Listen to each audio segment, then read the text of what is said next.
extra time.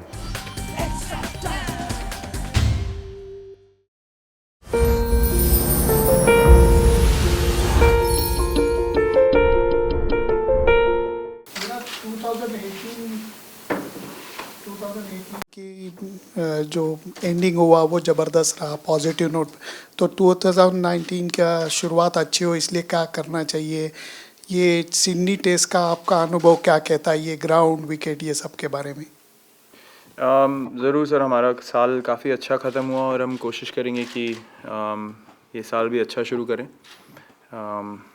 हालांकि ये चीज़ों को हम ज़्यादा देखते नहीं क्योंकि हर मैच में हमको अलग चैलेंजेस मिलते हैं और हर मैच में हम कोशिश करते हैं अपनी बेस्ट क्रिकेट खेलें और अच्छी परफॉर्मेंस दे एज अ टीम, जो कि हमारा एम इस मैच में भी रहेगा। और हमारे लिए एक सिंगल अलग टेस्ट मैच की तरह हम इसको ले रहे हैं, जो कि हमें पूरी इंटेंसिटी और पूरे एफर्ट से खेलना है। और एमसीजी में जो हमने अच्छी चीज़ें करी उसको दोबारा रिपीट करना काफ़ी ज़रूरी होगा। ये वाले टेस्ट में हमेशा विकेट यूजुअली पहले 2-3 दिन अच्छा रहता है बैटिंग के लिए, जो पहले हमने विकेट्स देखें, और बाद में रिवर्स स्विंग और स्पिन प्ले में आते हैं। तो आई थिंक जितनी गर्मी है उसके हिसाब से विकेट अपनी ट्रू नेचर में ज़रूर आएगा। आई थिंक डे 3 ऑनवर्ड्स में बी, not day 2 but day 3 onwards वो ट्रू नेचर विकेट का बाहर ज़रूर निकल के आएगा, ऐसा हम सोच रहे हैं अभी।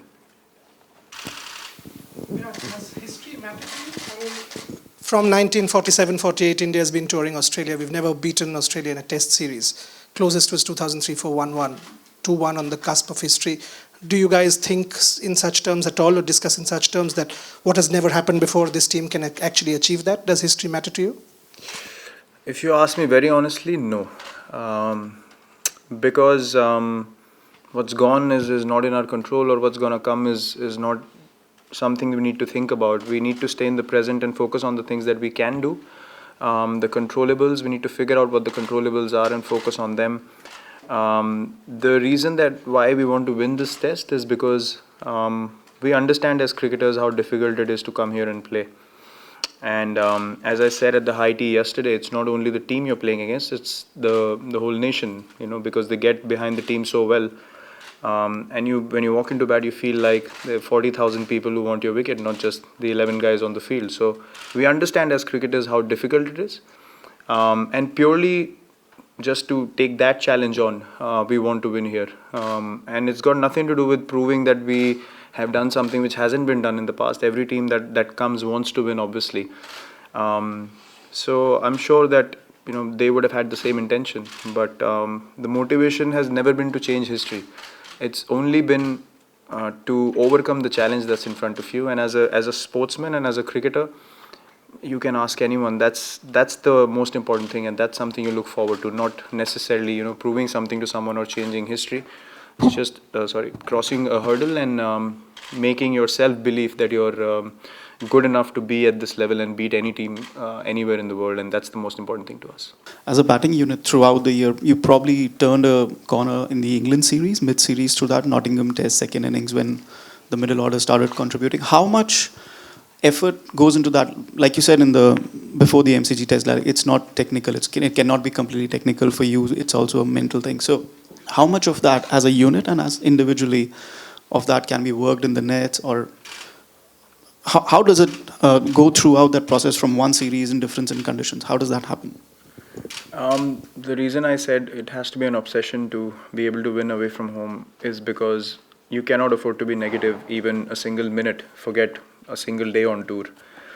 You need to be that convinced about your ability firstly, and the fact that you can go out there and put in a match-winning performance, not just get a score to feel good about having scored runs away from home, but to make that contribution that significant that your team wins. And I think for that you need to be absolutely positive in your mind every single minute of the tour. That's why I said it's 80% mental and 20 technical. Even if you're going through sort of a lean patch or something like that, you go into the nets and challenge yourself so that you can mentally get over that barrier, not necessarily feel good about the positions you're getting into. Because unless you're looking forward to the challenge in the middle, it's not going to happen. So every time we've played well, you can see as a group, you notice the body language of all the batsmen walking in. and you see the way they defend the ball or even leave the ball, there's intent, and that can only come when you're absolutely positive in your head and so sure of yourself that you can do what the team wants you to do. And it's an individual responsibility to get into that frame of mind, and that I think is expected of any cricketer playing at the international level. And the guys have understood it. In this series we've stood up at the right times, and when everything comes together, you obviously feel good as a team. And I'm sure the whole group is looking forward to another challenge in this test, to support our bowlers equally, because they've been just outstanding. Virat, Happy New Year. Have you got any New Year's resolutions? Resolutions? Not really. I think every day can be a New Year's Eve if you want it to be. There are opportunities and there's something to look forward to every day. So I personally don't look at these things as something very special, and now you need to start working on something. If you want to do something special, every day is an opportunity. So look, it's for me, it's being able to contribute for the team, being able to stay at the top of my game physically and mentally, and just help the team in any way possible. And that's something that gives me a lot of satisfaction as a cricketer. And I'm not talking about myself as a captain, but just to be able to go out on the field and just be 110% every ball is something that gives me a lot of satisfaction at the end of the day. And I want to be able to continue that for as long as possible for the team. Virat, you've spoken about the obsession. Are you the most obsessive person in the team, or do you think everyone else is more as obsessive? Is that your thing to impose on the others, or is there anyone who's more obsessive than you?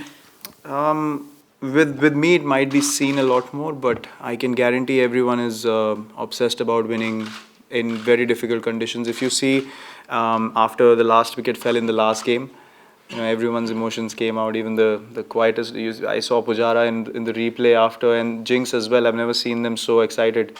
So I think because we understand that as a team, when you push in one direction and things go well, you feel proud of the fact that you're able to counter so many things that are up against you.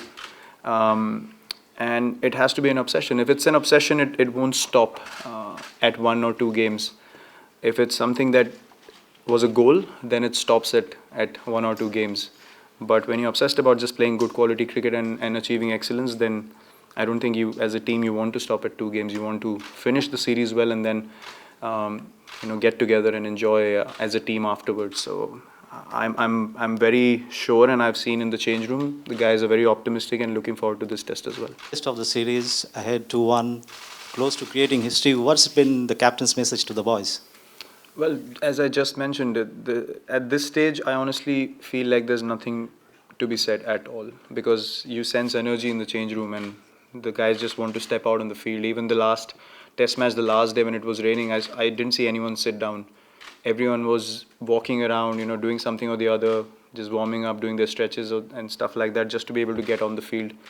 And we want to get on the field, and we definitely don't want to feel comfortable sitting in the change room. We want to be out there doing what we know best, and understanding that we want to do it more than anything. And at this stage, honestly, there's nothing that needs to be said, because everyone's very, very focused. Virat, hi. Just briefly on Ashwin, he only plays one format now for the last 1.5 years for the country, and this is the second consecutive series that he's not able to finish, is not available for the latter part. So is that sort of a concern that one of your senior guys is not able to complete a series on account of injury? Well, it's unfortunate that he's had 2 niggles which are quite similar in the last couple of away tours.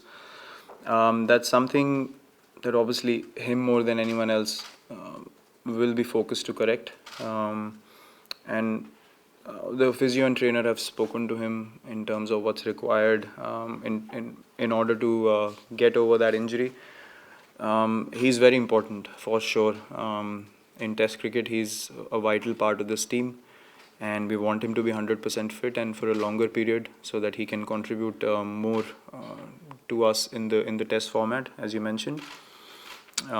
He is very disappointed with the fact that he's not able to recover in time, but the things that have been laid out to him, what needs to be done to get back to full fitness, and honestly, you can't really, predict an injury.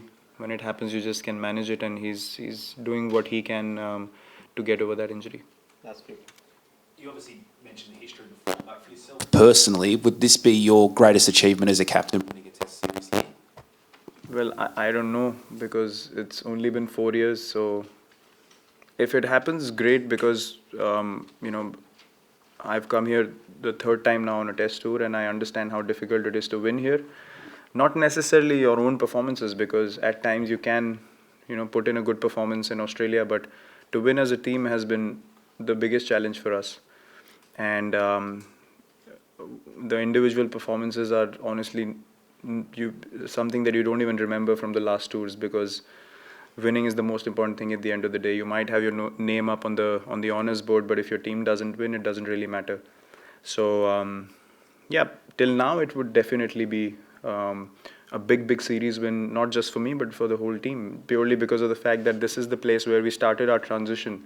To be honest, this particular venue is when MS gave up captaincy, and we had a totally young side starting at number 6 or 7 in the world. And we come back here as the number 1 Test side in the world, and we want to be able to take that legacy forward, and as I said, just play the kind of cricket that we played in this series, which has been exciting for the people to watch, and for both teams competing in it as well, which is, I think, the most important thing. Virat, the last MCG victory must have been a very significant win during your captaincy career. If so, what has it taught you, the MCG win?